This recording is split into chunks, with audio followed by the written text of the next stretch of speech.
Hey guys, it's Drew again. They say life is filled with choices, both big and small, that get you to where you are today.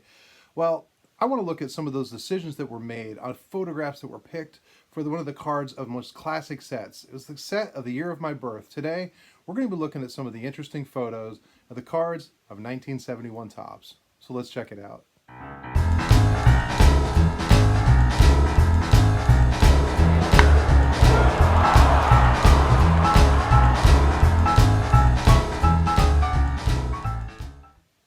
1971 Topps has been one of those sets that collectors have agonized or loved collecting for years.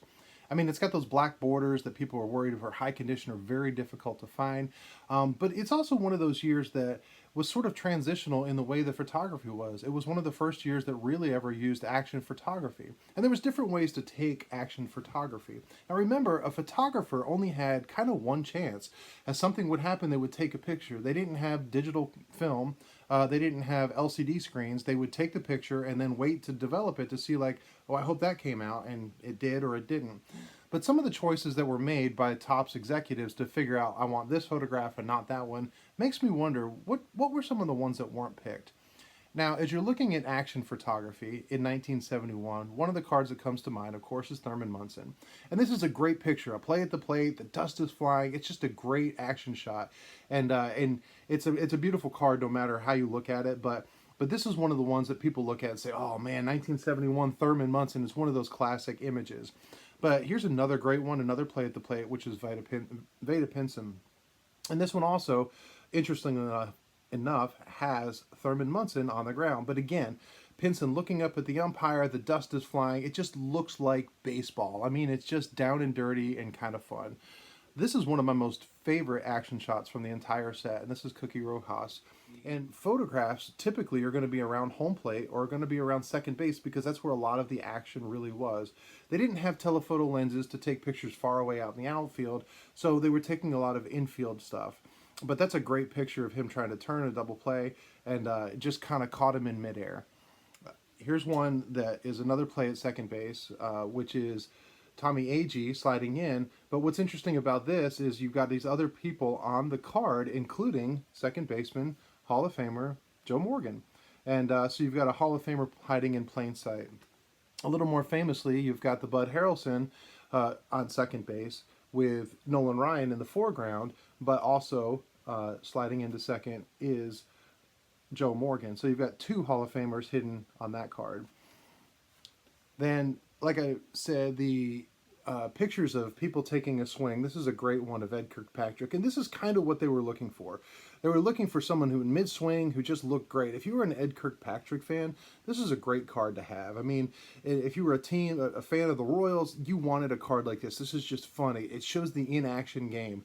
But that's the best one that they had of him. But it makes me wonder, is that the best one they had of Brooks Robinson? I mean, Brooks Robinson literally was the cornerstone player of the great dynasty that was the Orioles back in the 60s and the 70s. And if you were a big fan waiting to see, I want Brooks Robinson, what's the card going to look like this year? And this is what you pull out of a pack, there's had to be some disappointment for fans. But at least they got his fielding. Well, I mean, sort of. I mean, this one is terrible. Again, no telephoto lenses, and this is a World Series thing, and they wanted to get Brooks Robinson making that great play, but when you look at it, it looks like he's looking for a contact lens in the desert. I mean, there's nothing in there that's showing action. It looks like he tripped and was falling, and he's trying to get up in the middle of a sandstorm. So, not the greatest choice when it's trying to show the great action shot of Brooks Robinson diving and robbing a play in the World Series. Then you've got the pose shots. And, you know, it's interesting because it's kind of awkward when someone says smile and you know, you're trying to take this picture where you look natural. So you've got stuff like Tommy Davis, who's sort of focused and he's looking out. Like, obviously this is a posed picture, but he's sort of looking intensely out like, I'm going to pretend I'm studying the pitcher. And, you know, I think this came out pretty well. But then you've got ones like this where it's like, okay, Mr. Banks, smile, and I'm not sure what he's doing there. I mean, Ernie Banks is known for smiling like all his career. He was just known to be happy and joyful. But this is what they came out for his very last Topps card in this future Hall of Famer. and it looks like he was punched in the jaw or something. I'm not sure what happened, but is that really the best one? They couldn't find any other photograph of Ernie Banks kind of smiling. I don't know. I've never understood that. Then you've got this one, and this one just looks like, yeah, I'm not smiling. I mean, the look in his face of sheer disgust of like, get out of my face with that camera. Um, you've got Tommy, or I'm sorry, not, you've got Maury Wills. And the Maury Wills one is that fake smile. That's that smile, kind of like a 5-year-old does when they don't want to take a picture in the family photos at Thanksgiving. That's the Maury Wills that I see in that picture. Then you've got the Airbrushed, and the Airbrushed are funny because if you know they would change a team and they would airbrush the logo out because they would use old photographs, and honestly they looked terrible. I mean, just a black hat that didn't make any sense, and I understand why they did it, but still it was kind of terrible. You've got this one, which was interesting because they airbrushed the logo but still left a little red line in there, and the look in his face of, yeah, I'm about to be traded because I'm not that good. I don't know, but then you've got this one, and he's got the old Elmer Fudd hat going on with the airbrushing. Again, think about it. If you were John Cumberland's son or grandson or whatever, and you want to go back and look at their, man, he was a Major League Baseball player. Let me show you his baseball card. And that's what you got. I feel bad for that family because it's pretty bad.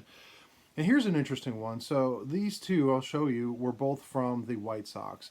And what they did a little different was, like in this one, you've got it blue. It's airbrushed out because he changed teams and they tried to do the blue.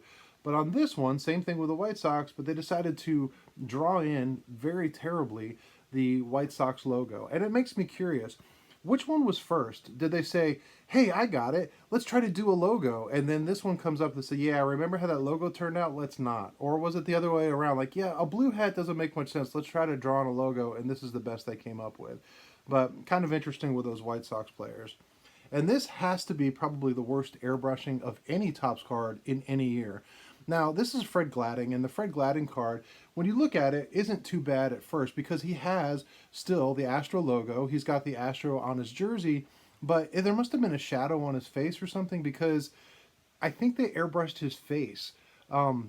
It looks like, I don't know, they try to lighten up his skin tone or something with airbrushing, but it's got to be one of the worst jobs. And again, think about it. As a fan of the Astros, or you know, like he was your favorite pitcher and you can't wait to get it, is that really the best representation of what he looked like? It just, I feel bad for him. Then there's, of course, there's the hatless ones. And the hatless ones are interesting because you've got, I just got out of bed. Here, let me take your picture. And go ahead and bring your buddy Bob Johnson along too because, again, but I think what's funny is when you look at the angriest player I've ever seen on a baseball card, who obviously did not want his picture taken, is the rookie card of George Foster. And he is not a happy camper, as they say. So I find that kind of interesting too, because again, think about it. That is the best photograph that they had of George Foster. So I don't know.